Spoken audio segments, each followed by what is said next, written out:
नमस्कार दोस्तों। जैसा कि आप सभी जानते हैं, हम पढ़ रहे हैं श्रीमद् भगवत गीता।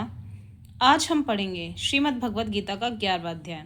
जी हाँ दोस्तों, 11वां अध्याय। इस अध्याय में हम भगवान श्री कृष्ण के विराट रूप के बारे में जानेंगे। इस अध्याय को विश्व स्वरूप दर्शन योग भी कहा जाता है। जी हाँ दोस्तों, 11वां अध्याय अत्यंत ही दिव्य है और बहुत ही प्रेरणादायक है।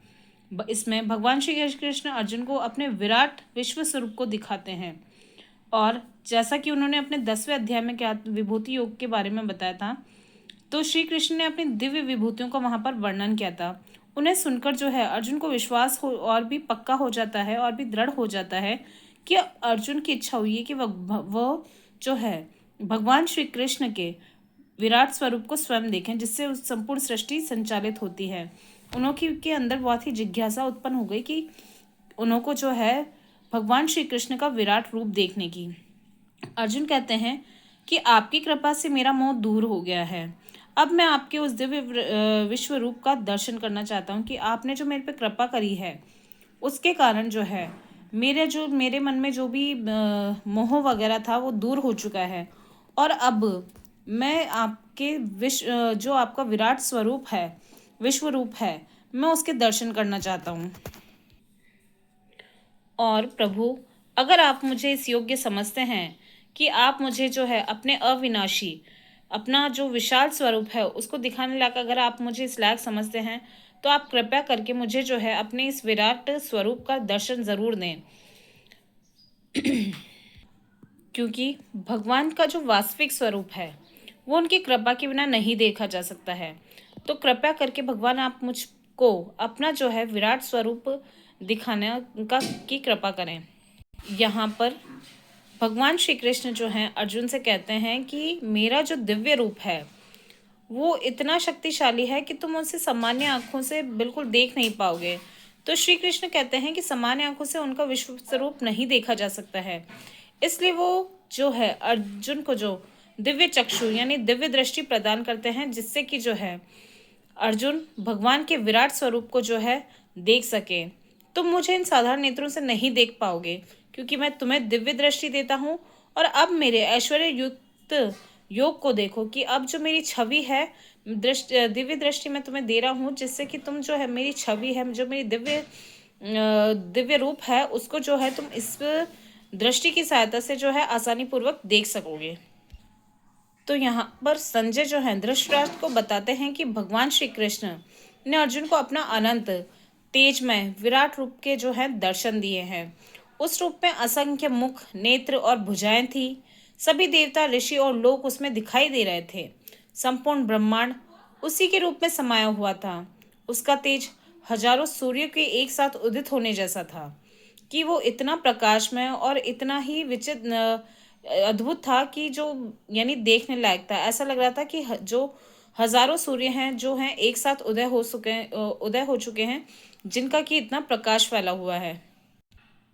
क्योंकि ईश्वर संपूर्ण सृष्टि में व्याप्त हैं और उसके सबसे बड़े आधार हैं, क्योंकि इस सृष्टि का निर्माण ही ईश्वर ने किया है और इस सृष्टि का आधार ही ईश्वर है। और जब भगवान श्री कृष्ण अर्जुन को अपना दिव्य रूप दिखाते हैं, तो विश्व रूप देखकर अर्जुन बहुत ही अत्यंत ही विस्मित हो जाता है। वे देखते हैं कि सभी देवता भगवान में स्थित हैं। फिर भी वे देखते हैं कि युद्ध के सभी महान योद्धा भगवान के अग्निमय मुख में प्रवेश कर रहे हैं। कि यहाँ पे युद्ध में जितने भी योद्धा हैं, वो भगवान का जो अग्निमुख है उसके अंदर सभी योद्धा प्रवेश कर रहे हैं। वे भय और आश्चर्य से भगवान से पूछते हैं कि ये कौन है इस उग्र रूप में। कि जब वो उस को देखते हैं तो उन्हें लगता है कि ये उग्र रूप और किसका है, तो वो भगवान से प्रश्न करते हैं यहाँ पर। तो जब अर्जुन भगवान श्री कृष्ण से ये प्रश्न पूछते हैं, तो वो कहते हैं कि यहाँ पर भगवान श्री कृष्ण अपना प्रसिद्ध वचन देते हैं। वो कहते हैं कि मैं काल हूँ, जो संसार का संहार करने के लिए प्रवृत्त हुआ हूँ। फिर श्री कृष्ण अर्जुन को कहते हैं कि युद्ध के प्रमुख योद्धा पहले ही मेरी योजना में मारे जा चुके हैं। तुम केवल निमित्त माध्यम बनो। कि ये जो योद्धा हैं, ये मेरी योजना के तहत पहले ही मारे जा चुके हैं। तुम तो सिर्फ एक माध्यम हो जिसके द्वारा ये कार्य पूरा होगा। मनुष्य को अपना कर्तव्य करना चाहिए, अंतिम परिणाम ईश्वर के हाथ में होता है कि मनुष्य को जो है नित्य कर्म करने चाहिए, क्योंकि जो उसका अंतिम परिणाम है वो केवल ईश्वर के ही हाथों में होता है। यहाँ पर विश्व रूप देखकर अर्जुन को स्मरण आता है कि उन्होंने श्री कृष्ण को मित्र समझकर कभी हे कृष्ण, कभी हे यादव, कभी हे सखे कहकर संबोधित किया था। जब वो भगवान श्री कृष्ण का इतना विराट स्वरूप देखते हैं तो वो बिल्कुल उनके मन में एक स्मरण आता है कि मैं तो इनको हे कृष्ण, हे यादव और हे सखे कहकर बुलाता था। तो यहाँ पर जो है उनको थोड़ा सा बुरा लगता है, क्योंकि जब वो ईश्वर के वास्तविक स्वरूप को देखते हैं तो वो सोचते हैं कि मैंने जो है कितनी बड़ी गलती करी थी कि मैं जो है उनको अपना सखा समझ रहा था, उनको अपना दोस्त समझ रहा था। पर ये तो इस सृष्टि के रचयिता हैं, इनका विराट स्वरूप देख के जो अर्जुन जो है बिल्कुल ही आश्चर्यचकित हो गया था। क्योंकि जब ईश्वर जो है अपने वास्तविक रूप के दर्शन देते हैं तब हमारे मन में जो है ईश्वर के वास्तविक स्वरूप का ज्ञान होता है, तब अहंकार समाप्त हो जाता है और विनम्रता हमारे अंदर उत्पन्न हो जाती है। यह सब जानकर अर्जुन जो है भगवान श्री कृष्ण से कहते हैं, निवेदन करते हैं कि वह पुनः अपना सौम्य रूप दिखाएं। श्री कृष्ण पहले अपना चतुर्भुज रूप और फिर अपना सामान्य मानव रूप दिखाते हैं।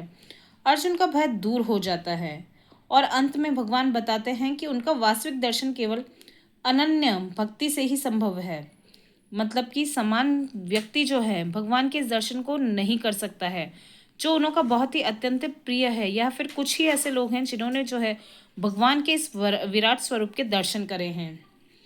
यहाँ पर भगवान श्री कृष्ण अर्जुन से वापस कहते हैं, हे अर्जुन, जो मनुष्य मेरे लिए कर्म करता है, मुझे ही सर्वोपरि मानता है और मेरा भक्त है, आसक्त से रहित है और सभी प्राणियों में से वेर नहीं रखता है, वह मुझे प्राप्त होता है। यहाँ पर भगवान श्री कृष्ण अर्जुन को कहते हैं कि जो मेरे लिए कर्म करता है और मुझे ही सर्वोपरि यानी सबसे पहले मुझे ही देखता है और मेरा ही कहना मानता है, वो मेरा परम भक्त है और सभी प्राणियों से वो जो है प्रेमपूर्ण व्यवहार करता है, किसी से बैर नहीं रखता, वो मुझे प्राप्त होता है।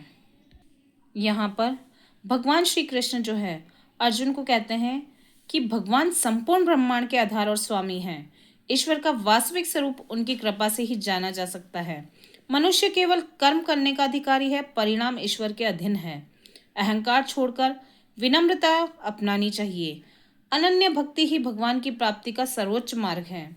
सभी प्राणियों के प्रति प्रेम और निर्मल भाव रखना चाहिए। यहाँ पर हमें जो है किसी से भी द्वेष भावना नहीं रखनी चाहिए, कोई भी परिणाम की चिंता नहीं करना चाहिए और सभी के स्वामी जो हैं, इस पूरे ब्रह्मांड के स्वामी जो हैं स्वयं ईश्वर हैं।